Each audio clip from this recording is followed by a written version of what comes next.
Diyaan, kahit saan dyan. Maaari po bang makausap ang pari?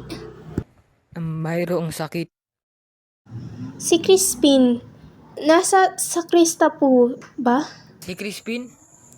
Di ba nasa inyong bahay? Ano ibig niyo sabihin ipagkaila? Si Basilio po ay naiwan sa bahay, ngunit si Crispin po ay naiwan dito. Ibig ko po siyang makausap. Oo nga po. Naiwan dito ang nagnakaw ng marami. Kaya naman umagang-umaga pa lamang ay inutusan na ako ng pari para isumbong ang bata na sa mga Guardia Sibil. Marahil sa mga oras na ito ay tinutugis na ang mga bata.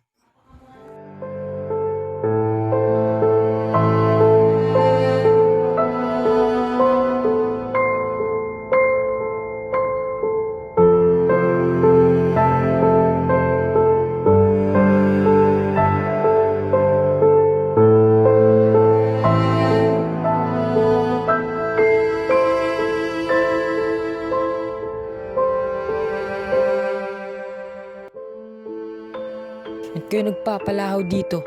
May sakit ang pari. Sakali ka na lumiyak.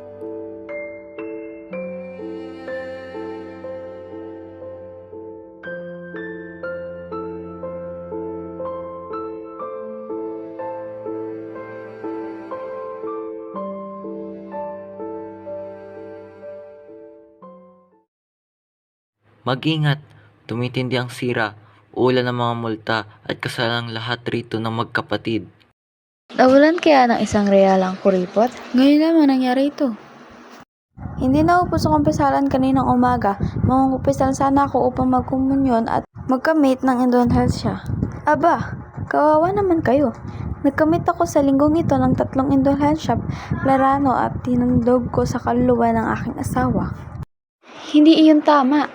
Manang Juana, sapat na ang isang plenaryo upang masagip siya sa purgatorio. Hindi niyo dapat aksayahin ng mga banal na siya. Gayahin ninyo ako. Laganang akin, higit na marami, higit na mabuti. Ganun man, paano ba nagagawa ninyo?